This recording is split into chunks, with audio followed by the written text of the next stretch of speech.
going on, Island Hoppers? Today we're coming to you from Sydney, Australia. We're going to show you the best things to do here in one of the finest cities in the world. First up is Bondi Beach. Known for excellent surfing, beautiful golden sandy beaches. The beach itself is 1 kilometer long, popular with swimmers and sunbathers. You can also do the coastal walk.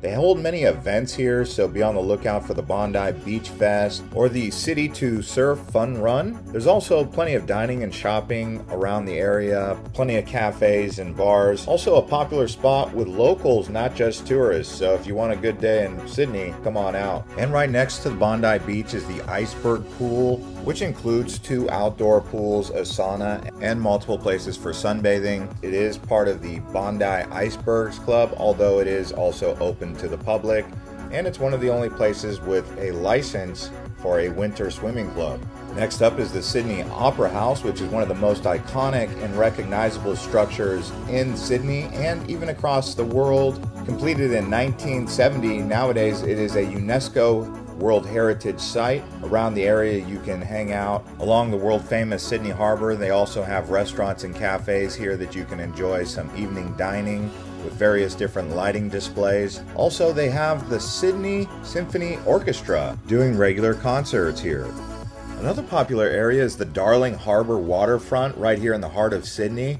Popular attractions nearby include the Sea Life Sydney Aquarium, the Madame Tussauds Sydney, as well as the Australian National Maritime Museum, the IMAX, and a really cool Ferris wheel.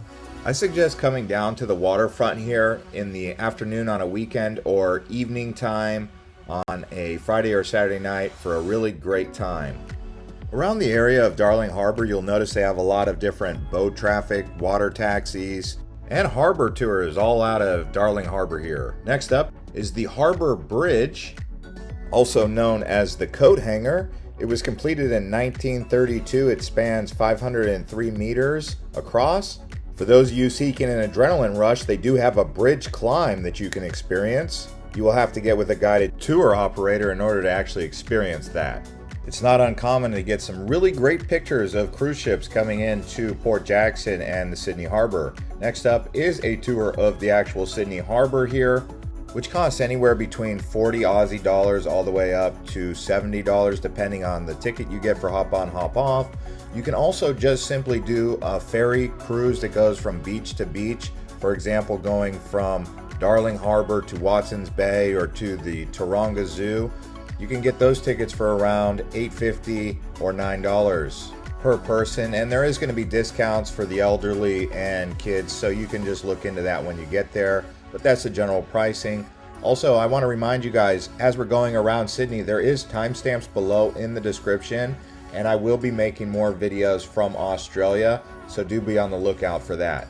And those will include Perth, Melbourne, as well as Gold Coast. I'll put links to those below in the description. Also, if you're new to Island Hopper TV and you love traveling the world, you may consider subscribing to this channel and